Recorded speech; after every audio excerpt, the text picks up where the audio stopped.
Halo pemirsa, berjumpa lagi dalam Berita Mataram hari ini. Sejumlah berita penting dan menarik lainnya telah kami siapkan untuk Anda dan berikut diantaranya. Protes penerapan jalur zonasi, ratusan orang tua siswa di Mataram kembali datangi kantor Dikbud NTB. Mantan pejabat polisi dan rekannya di Mataram diringkus karena menyelewengkan solar subsidi. Pemuda Desa Kuripan, Lombok Barat membuka usaha budidaya sayuran hidroponik dengan omset jutaan rupiah. Bersama saya Rahayu Japar, inilah Berita Mataram selengkapnya.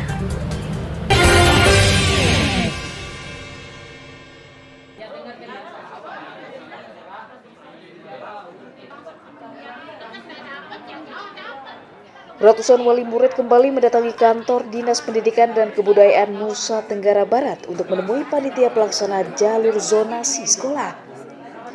Kedatangan mereka untuk memprotes kebijakan distribusi siswa yang tidak lolos zonasi ke sekolah lain.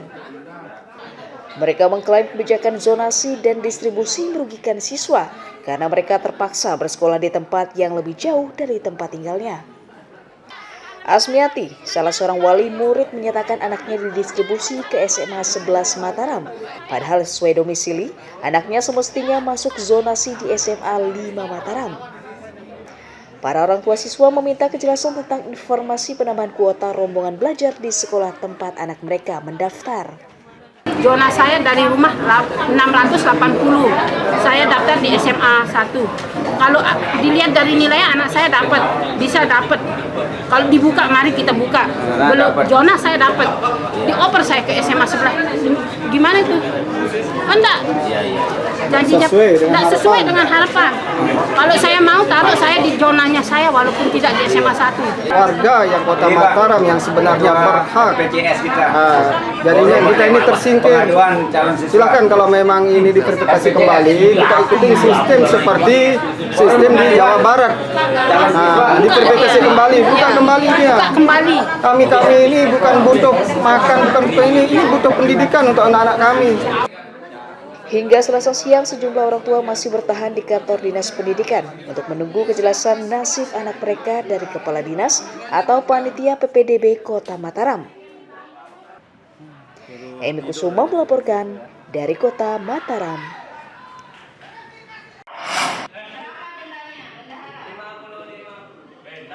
Ratusan siswa sekolah menengah atas yang tidak lolos jalur zonasi didistribusikan oleh pemerintah daerah ke sekolah yang masih kekurangan siswa di Kota Mataram. Hal itu untuk memastikan para siswa bisa bersekolah dan menambah rombongan belajar di seluruh sekolah agar merata. Dinas Pendidikan dan Kebudayaan NTB salah satunya mengarahkan siswa masuk ke SMA 10 Mataram sebagai solusi agar tetap bisa bersekolah. Namun dari 70 siswa jalur distribusi, hingga Selasa baru 2 orang saja yang memastikan masuk ke sekolah tersebut. SMA 10 Mataram hanya membuka 3 rombongan belajar pada penerimaan siswa baru pada tahun ini. Dari dinas Pak, berapa siswa yang dilimpahkan ke SMA 10 ini? Nah, dari dinas kemarin dari hasil rapat itu dilimpahkan 5 kelas. Rencananya 5 kelas. Nah, mudah-mudahan dari 5 kelas itu bisa datang semua di sekolah. Nah, itu harapan kami. Yang sudah datang ke sekolah konfirmasi berapa? Nah, sekarang yang baru konfirmasi sampai hari ini baru kemarin 2 orang. 2 orang. Nggak tahu hari ini setelah nanti siangan mungkin mudah-mudahan ada yang datang. Kondisi di kami itu maksimal per sekolah adalah 12 rombongan kelas dan lain sebagainya. Kalau ini kemudian kita penuhi harapan animo masyarakat menjadi 13 kelas, pertanyaannya adalah di mana anak-anak ini akan belajar. Kalau sampai menggunakan lab dan sebagainya, otomatis akan mengganggu kegiatan pembelajaran praktik dan sebagainya. Nah, terkait dengan penambahan rombel, sampai hari ini kami masih tetap berpatokan pada kuota maksimal 12. Nah, nanti mungkin, saya tidak mengatakan kalau misalnya ada perkembangan, misalnya ada animo masyarakat, dan lain sebagainya, harus ada penambahan rombel, berarti itu menjadi kebijakan dari pimpinan.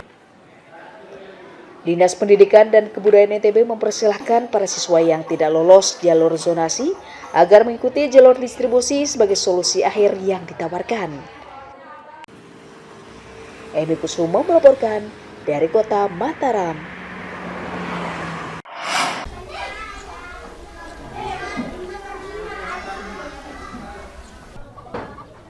Bangunan Sekolah Dasar Negeri Sondo di Desa Lekor, Kecamatan Janapria, Kabupaten Lombok Tengah rusak parah dan butuh perhatian pemerintah. Kondisi terparah terjadi pada 3 ruang kelas yang rusak di bagian tembok hingga plafon. Bahkan 2 atap ruang kelas terpaksa ditopang menggunakan bambu agar tidak ambruk. Bangunan SD tersebut dibangun secara swadaya oleh masyarakat pada tahun 1984 dan terakhir direnovasi tahun 2003 lalu. Karena kondisi bangunannya yang tidak layak, minat warga menyekolahkan anaknya jauh menurun. Sekolah hanya memiliki 3 ruang kelas dengan 6 rombongan belajar, sehingga harus belajar secara bergantian. Sekolah pernah mengusulkan perbaikan ke pemerintah daerah, namun hingga saat ini belum terrealisasi. Belum tersentuh.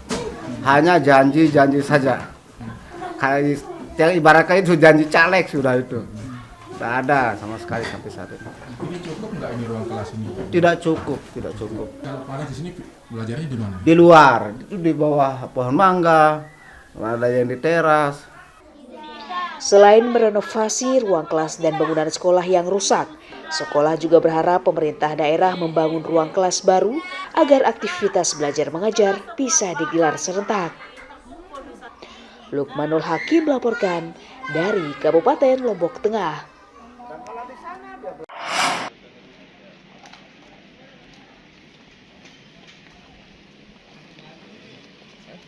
Seorang mantan polisi berinisial LSF dan rekannya RE diringkus Satuan Reserse Kriminal Polresta Mataram karena menyelewengkan distribusi solar bersubsidi. Keduanya ditangkap saat sedang mendistribusikan solar subsidi ke salah satu perusahaan yang menggarap proyek bendungan Meninting di Kecamatan Gunung Sari, Lombok Barat. Polisi menyita 1 unit truk tangki BBM berukuran 5.000 liter, ponsel, dan sebuah kendaraan roda 4 milik tersangka sebagai barang bukti. Tersangka menimbun BBM solar yang dibeli dengan harga subsidi, kemudian menjualnya ke sejumlah perusahaan dengan harga lebih mahal untuk mendapatkan keuntungan. Penyalahgunaan pengangkutan niaga bahan bakar minyak, bahan bakar gas, dan atau liquid petroleum gas yang disubsidi atau penyediaan dan pendistribusiannya diberikan penugasan oleh pemerintah.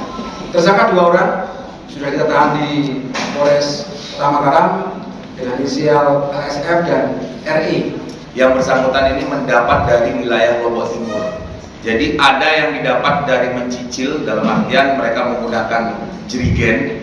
Nah itu mereka mengambil dari masing-masing SPBU, setelah itu dikumpulkan di gudang salah satu pelaku yang beralamat di Wonosobo, RE.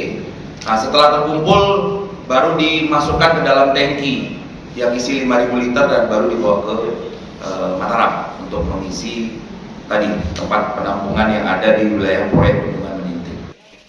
Atas ulahnya, kedua tersangka dijerat pasal 55 Undang-Undang Nomor 6 Tahun 2023 tentang migas dengan ancaman hukuman 6 tahun penjara atau denda 60 miliar rupiah. Awaludin melaporkan dari Kota Mataram.